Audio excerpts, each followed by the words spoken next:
नमस्कार। आज की भाग दौड़ भरी दुनिया में ऐसा लगता है कि हम जानकारी के महासागर में तैर तो रहे हैं, पर ज्ञान के जो मोती हैं वो कहीं गहरे छूटते जा रहे हैं। सही कहा। हम हर दिन इतनी सूचना इकट्ठा करते हैं, पर वो जो प्राचीन ज्ञान है जो जीवन को दिशा दे सकता है, वो कहीं खो जाता है। और इसी खाई को पाटने के लिए आज हम आचार्य दीपक की किताब आत्मविकास पर गहराई से चर्चा करेंगे। ये किताब मतलब वैदिक सूत्रों को बहुत ही आधुनिक और प्रैक्टिकल नजरिए से हमारे सामने रखती हैं। बिल्कुल। किताब का मुख्य उद्देश्य सिर्फ जानकारी देना नहीं, बल्कि उस जानकारी को ज्ञान यानी विजडम में बदलना है। अच्छा। और इसकी खूबसूरती ये है कि ये केवल उपदेशों का संग्रह नहीं है। लेखक ने वेद, उपनिषद, गीता, इन शास्त्रों के साथ साथ मॉडर्न साइंस और अपने अनुभवों को एक साथ पिरोया है। वाह, तो एक तरह का संतुलन है। तो आज की हमारी चर्चा का मिशन यही है कि हम समझें कि ये हजारों साल पुराने सिद्धांत आज भी कितने प्रासंगिक हैं, और सबसे जरूरी, इन्हें हम अपनी रोजमर्रा की जिंदगी में उतार कैसे सकते हैं। और इसकी नींव ही वेदों के एक बहुत गहरे सूत्र पर हैं, अनुभवः सर्वेषां गुरुः। अनुभव ही सबसे बड़ा गुरु है। जी, मतलब ये किताब सिर्फ पढ़ने के लिए नहीं है। इसमें दिए गए जो 10 सूत्र हैं, वो सिर्फ सिद्धांत नहीं, वो जीवन को बदलने वाले प्रैक्टिकल टूल्स हैं। तो फिर पहले टूल से शुरू करते हैं। पहला सूत्र ही हमारी एक बहुत आम धारणा को, मुझे लगता है, चैलेंज करता है। प्रतिभा से ज्यादा निरंतरता। Consistency over talent. हाँ, हम अक्सर सोचते हैं कि सफलता सिर्फ उन लोगों को मिलती है जो जन्म से ही प्रतिभाशाली होते हैं, लेकिन ये सूत्र कहता है कि असली खेल तो निरंतरता का है। बिल्कुल। और ये कोई नया विचार नहीं है, ये मानव स्वभाव की एक बहुत गहरी समझ पर आधारित है। गीता के अध्याय 3 में श्लोक 8 में श्री कृष्ण अर्जुन से कहते हैं, नियतम कुरु कर्म त्वम, कर्म जायो या कर्मणः। इसका मतलब क्या हुआ? इसका सीधा सा मतलब है कि तुम्हें अपना काम लगातार करना चाहिए, क्योंकि कुछ ना करने से तो कर्म करना हमेशा ही बेहतर होता है। यहाँ जोर नियतम कुरु पर है, मतलब लगातार करो। इसका सबसे अच्छा क्लासिकल उदाहरण शायद अर्जुन का ही है ना? हाँ, उन्हें गुरु द्रोणाचार्य का मार्गदर्शन मिला, पर उनकी श्रेष्ठता का कारण सिर्फ उनका टैलेंट नहीं था। हाँ, किताब में बताया गया है कि वो रात में भी अभ्यास करते थे जब बाकी सब सो रहे होते थे। सही बात है। तो ये सिर्फ प्रैक्टिस नहीं थी, ये एक जुनून से भरी निरंतर साधना थी। अगर वो सिर्फ अपने टैलेंट के भरोसे बैठे रहते तो शायद इतिहास कुछ और होता। और देखिए, ये कितनी दिलचस्प बात है कि कैसे ये वैदिक दृष्टिकोण आज की न्यूरोसाइंस से एकदम मिलता है। अच्छा। कैसे? आज मनोविज्ञान में जो हैबिट फॉर्मेशन थियरी है, वो यही तो कहती है कि जब कोई व्यक्ति रोज छोटे छोटे अभ्यास करता है, तो उसका दिमाग उस काम के लिए स्थायी रास्ते बना लेता है, न्यूरल पाथवे। और बार बार करने से वो रास्ता मजबूत होता जाता है। बिल्कुल। और फिर वो काम एक आदत बन जाता है, जिसके लिए विल पावर की जरूरत कम पड़ती है। ये सोचना ही कितना अद्भुत है कि हजारों साल पहले गीता में जिस नियत कर्म की बात कही गई, वही आज एटॉमिक हैबिट्स जैसी बेस्ट सेलर का मूल सिद्धांत है। जेम्स क्लियर का 1% का नियम। हाँ, कि रोज 1% का सुधार आपको साल के अंत तक 37 गुना बेहतर बना देता है। ये तो उसी वैदिक विचार का मॉडर्न वर्जन लगता है। ठीक वही। इसका मतलब है कि मानव मनोविज्ञान के जो मौलिक सिद्धांत हैं, वो समय के साथ बदलते नहीं, बस हमारी भाषा और उसे समझने के तरीके बदल जाते हैं। बिल्कुल। और किताब में किसान का बहुत सुंदर उदाहरण दिया है। हाँ, मैंने भी पढ़ा। सोचिए, एक किसान खेत में बीज बोता है। प्रतिभा वो बीज है, लेकिन अगर वो सिर्फ एक दिन बहुत सारा पानी दे और फिर महीनों तक भूल जाए, तो क्या होगा? बीज सड़ जाएगा। हाँ, सफलता के लिए जरूरी है कि वो रोज थोड़ी थोड़ी सिंचाई करता रहे। निरंतरता वो रोज का पानी है, जो उस बीज को एक विशाल पेड़ बनाता है। इसमें एक और गहरा संदेश है, धैर्य का। सही पकड़ा। निरंतरता सिर्फ कर्म की नहीं, बल्कि उस प्रक्रिया में विश्वास रखने की भी है। और हमारी इस इंस्टेंट ग्रेटिफिकेशन वाली दुनिया में ये एक बहुत बड़ी चुनौती है। बहुत खूब। ये तो हुई कर्म की बात। अब आते हैं दूसरे सूत्र पर, जो एक और बड़ा सवाल उठाता है। इंसान का सबसे बड़ा धन क्या है? क्या वो सोना चांदी है, या पैसा, या प्रॉपर्टी? किताब कहती है नहीं, सबसे बड़ा धन है कौशल, स्किल्स। विद्या धनम सर्व धन प्रधानम, ये तो हमने बचपन से सुना है। हाँ, पर यहां अगर हम थोड़ा और गहरा उतरें, तो ईशोपनिषद का 11वां मंत्र एक अद्भुत संतुलन की बात करता है। वो कहता है, विद्याम च यस्तद वेदो भयम सह। इसका क्या अर्थ है? इसका अर्थ है कि जो व्यक्ति विद्या यानी आध्यात्मिक ज्ञान और अविद्या यानी व्यवहारिक कौशल और सांसारिक विज्ञान दोनों को एक साथ जानता है और साधता है, वही मृत्यु के भय को पार करके एक संपूर्ण जीवन जी सकता है। ये तो बहुत महत्वपूर्ण बात है, क्योंकि आम धारणा तो यही है कि हमारे ऋषि मुनि केवल आध्यात्मिकता पर ही ध्यान देते थे। ये विचार कि वो प्रैक्टिकल स्किल्स को इतना महत्व देते थे, ये तो उस पूरी छवि को ही बदल देता है। बिल्कुल।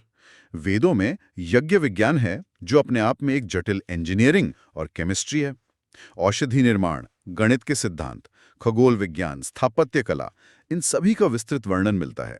मतलब उन्होंने जीवन के हर क्षेत्र में स्किल डेवलपमेंट को महत्व दिया। हाँ, वो जानते थे कि सिर्फ आध्यात्मिक ज्ञान से समाज नहीं चल सकता।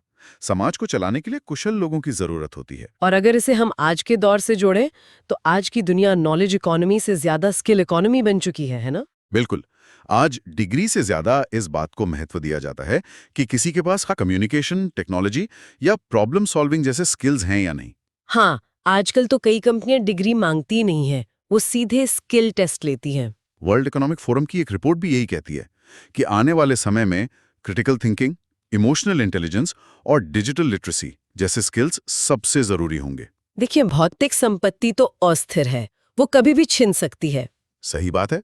लेकिन आपका कौशल एक ऐसा धन है जो जीवन भर आपके साथ रहता है और समय के साथ बढ़ता ही जाता है। ये एक ऐसा निवेश है जिस पर कभी मंदी नहीं आती। तो हमने कर्म और कौशल की बात की जो बाहरी दुनिया में सफलता के लिए जरूरी है। लेकिन किताब का तर्क ये है कि ये बाहरी ढांचा तब तक खोखला है जब तक कि भीतरी दुनिया मजबूत ना हो। हाँ। और यहीं से विचारों पर अधिकार का सिद्धांत सामने आता है, ओन योर थॉट्स। ये तो आत्मविकास का मूल है। उपनिषदों का एक बहुत गहरा सूत्र है, यद भावम तद्भवति। जैसा तुम सोचते हो वैसे ही तुम बन जाते हो। हाँ, आपका बाहरी जीवन आपके भीतरी विचारों का ही एक प्रतिबिंब है। किताब में मन की तुलना एक बगीचे से की गई है जो बहुत शक्तिशाली है। वो बताती है कि हम अपने विचारों के पैसिव विक्टिम नहीं हैं, हम उस बगीचे के माली हैं। ये माली वाली बात मुझे बहुत अच्छी लगी। मतलब अगर आप अपने मन के बगीचे में गुलाब के बीज बोएंगे तो जीवन में सुगंध मिलेगी, और अगर आप उसे यूं ही छोड़ देंगे तो कांटे और खरपतवार उगाएंगे जो दुख और पीड़ा ही देंगे। मतलब चुनाव पूरी तरह से हमारा है कि हम कौन से बीज बोते हैं और किन विचारों को पानी देते हैं। बिल्कुल। और यहाँ पर भी देखिए, आधुनिक मनोविज्ञान इसी वैदिक ज्ञान पर मोहर लगाता है। आप सीबीटी की बात कर रहे हैं? जी। आज की सबसे प्रभावी थेरेपी में से एक कॉग्निटिव बिहेवियरल थेरेपी इसी सिद्धांत पर आधारित है। Change your thoughts, change your life. ये थेरेपी सिखाती है कि कैसे हम अपने नेगेटिव और विनाशकारी विचार चक्रों को पहचानें, उन्हें चुनौती दें और उन्हें सकारात्मक विचारों से बदलें। हाँ, हमारे विचार सचमुच हमारी बायोलॉजी को बदल सकते हैं। मतलब ये सिर्फ फिलॉसफी नहीं, इसके पीछे पूरा विज्ञान है। पॉजिटिव विचार हमारे शरीर में डोपामाइन और सेरोटोनिन जैसे फील गुड हार्मोन्स को सक्रिय करते हैं, जो न सिर्फ हमारी मानसिक स्थिति को बल्कि हमारे शारीरिक स्वास्थ्य को भी बेहतर करते हैं। और इसी से जुड़ा एक और बहुत जरूरी सूत्र है जो शायद आज के समय में सबसे ज्यादा जरूरी है। कौन सा? तुलना से बचें, अवॉइड कंपैरिजन। ये तो हमारे मानसिक बगीचे का सबसे खतरनाक खरपतवार है, जिसे सोशल मीडिया हर रोज खाद पानी दे रहा है। बिल्कुल। मनोविज्ञान में इसे कंपैरिजन ट्रैप कहा जाता है, एक जाल। एक ऐसा जाल है जिसमें लगभग हर कोई फंसा है। लेकिन यहाँ एक सवाल उठता है। पूछिए। क्या स्वस्थ प्रतिस्पर्धा हेल्दी कंपटीशन और दूसरों से प्रेरणा लेना भी जरूरी नहीं है? हम तुलना और प्रेरणा के बीच की महीन रेखा को कैसे पहचानें? बहुत अच्छा सवाल है, और इसका जवाब गीता के अध्याय 3 श्लोक 35 में छिपा है। स्वधर्मे निधनम श्रेयः परधर्मो भयावह। इसका गहरा मतलब क्या है? इसका गहरा मतलब यह है कि अपने स्वाभाविक रास्ते, अपने स्वधर्म पर चलना श्रेष्ठ है, भले ही उसमें कमियां हों। दूसरों के रास्ता की नकल करना भयावह है, क्योंकि वो आपका रास्ता है ही नहीं। सही। प्रेरणा तब होती है जब आप किसी की सफलता देखकर सोचते हैं, वाह, अगर ये व्यक्ति अपने रास्ते पर चलकर यहां तक पहुंच सकता है तो मैं भी अपने रास्ते पर चलकर अपनी मंजिल तक पहुंच सकता हूं। और तुलना तब होती है जब आप सोचते हैं, मुझे भी ठीक यही रास्ता अपनाना है और ठीक यही परिणाम हासिल करना है, वरना मैं असफल हूं। मतलब आप अपनी यूनिकनेस को नजरअंदाज कर रहे हैं। बिल्कुल। किताब में गुलाब और कमल का एक खूबसूरत उदाहरण है। गुलाब कभी यह नहीं सोचता कि वो कमल जैसा क्यों नहीं है, और कमल कभी गुलाब से अपनी तुलना नहीं करता। दोनों की अपनी अपनी सुंदरता, अपनी अपनी विशेषता है और अपना अपना स्थान है। प्रकृति में हर कोई अद्वितीय है, तुलना आपकी अद्वितीयता का अपमान है। तो आज की इस गहरी चर्चा से जो मुख्य बातें निकल कर आई हैं, अगर उन्हें देखें तो एक यात्रा की तरह लगती हैं। हमने शुरुआत की बाहरी दुनिया से। सफलता के लिए प्रतिभा से ज्यादा रोज के छोटे छोटे कदमों यानी निरंतरता की जरूरत है। हाँ, कंसिस्टेंसी। फिर हम उससे गहरे उतरे और समझा कि असली धन संपत्ति नहीं बल्कि अपने कौशल में निवेश करना है। सही।